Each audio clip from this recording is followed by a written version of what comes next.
I'm out here with my doggies, and I just have one thing to say real quick. On Valentine's Day 2023, I had went with my narcissist to the Oklahoma border because we were going to go to the to gamble at WinStar, and he was a smoker, so he had to have this disgusting room out there that was horrible. It was just gross. Instead of taking me to a nice hotel that he said he was originally going to take me to. So we settled. We settled because of his smoking, which of course ended up killing him in the end. But, or one of the many things that killed him. February 15th at 2:30 in the morning, we were making love, okay? And I had just been released by my doctor on February 13th. So that I was released because I had a hysterectomy and the tumor taken out of my stomach, the 6-inch tumor.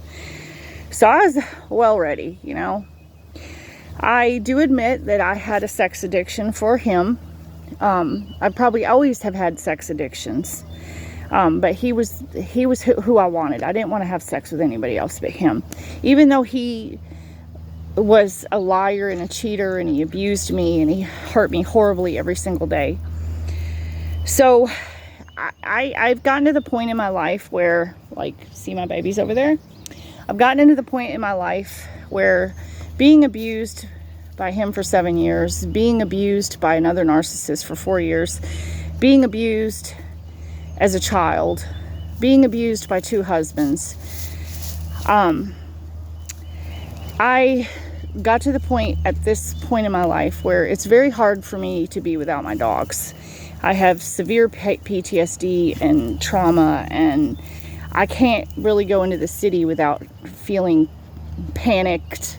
I can't be without my dogs. I don't even like going to work without my dogs. I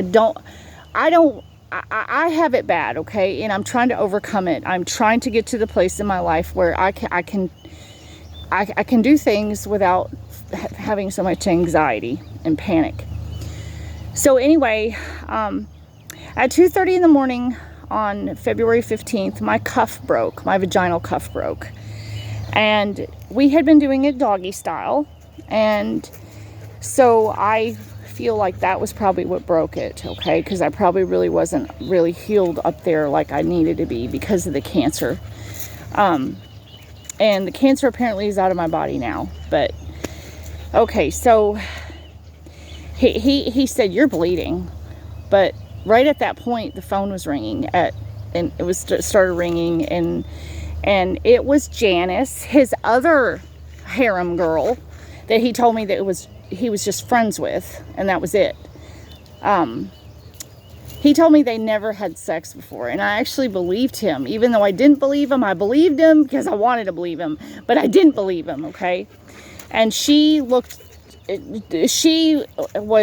extremely, I hate to say it, but she was very, very ugly. She did not take care of herself, but he didn't care about looks. He never cared about looks. It was people that were disabled in their mind, body, and soul. That's what he preyed upon. That's what a narcissist preys upon, is people that are disabled.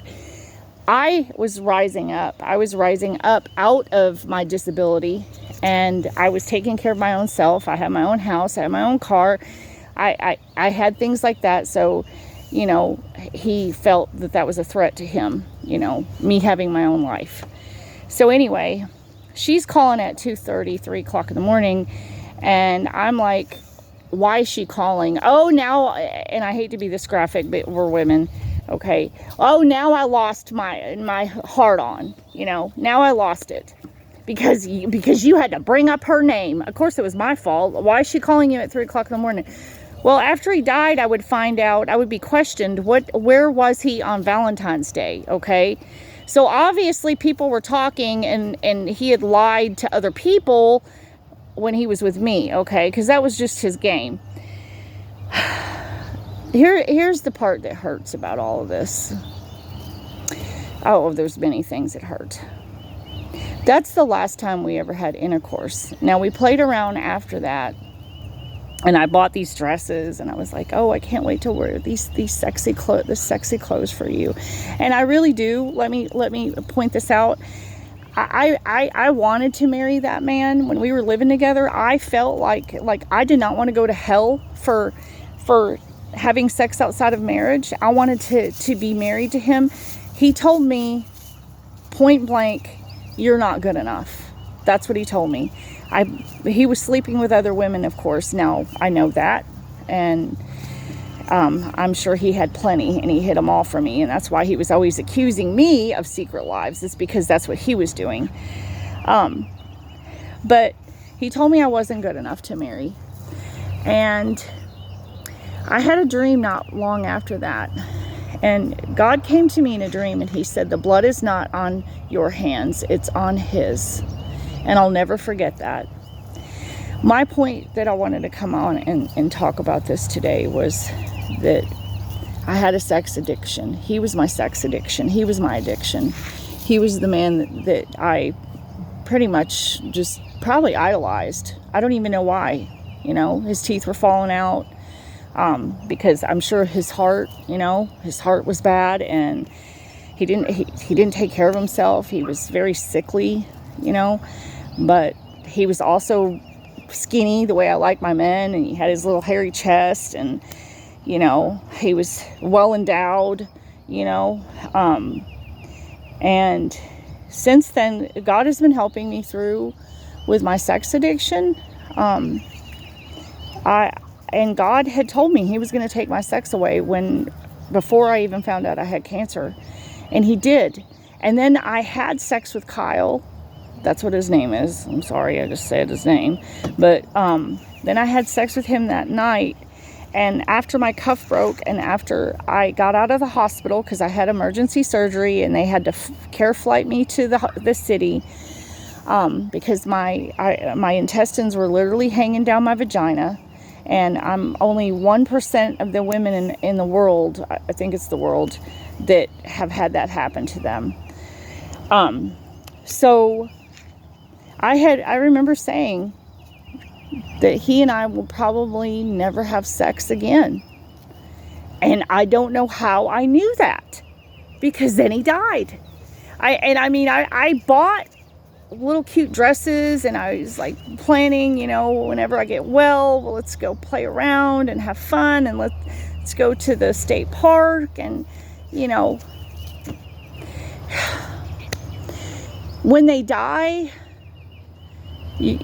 there is no closure. And this is the last time we made love. My cuff broke, and then he died. I see my doctor next week, and she's going to look up in there and make sure that I'm okay, and I can't wait to tell her that the man that I was in love with died, and it's been a very, very, very hard time. I almost died twice, and then he dies. And I loved this man. I loved him with all my heart, and he hated me. He hated me because I loved him. The more I loved him, the more he hated me. And the more dead inside his eyes were, the more dead he was. Don't be me. Don't be me. Walk away before they die. Walk away. Don't be me. And that's all I have to say. I didn't mean it to be this long. Peace out. I'm getting better. I am going to let everybody know I am getting better. I am getting better. And I do have a good male friend that cares about me, that was there with me the whole time through my cancer. The only thing he knows me is being sick. That's the only way he knew me. I met him in November, and that's the only way he knew me is sick. And he helped me through everything while while he was off playing with his harem and didn't even call to check in on me.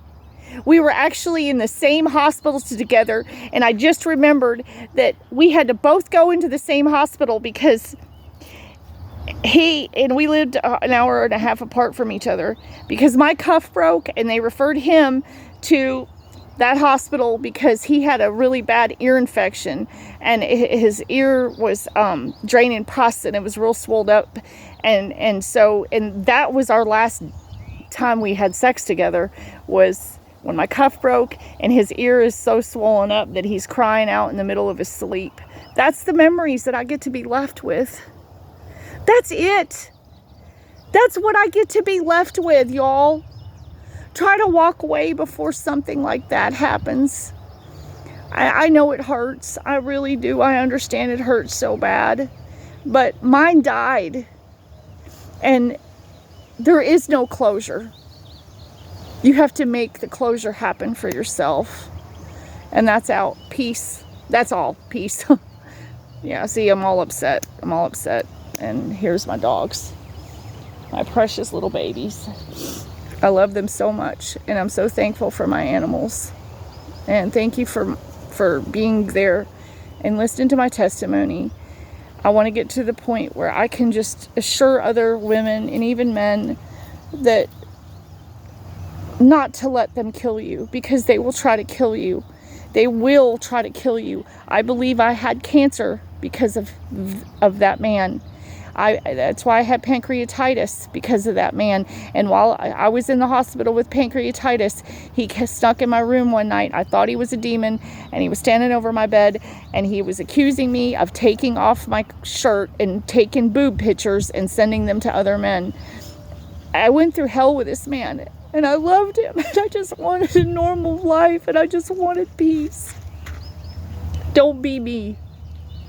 Walk away when you have your sanity before they kill you, because they will end up killing you one way or another. And he almost killed me, but you know what? The blood of Jesus was over me. I had millions, no, I'm not saying millions. I had a lot of people all over the country praying for me. People that I didn't even know. And that's why I'm alive today. It's because people's prayers. Peace out.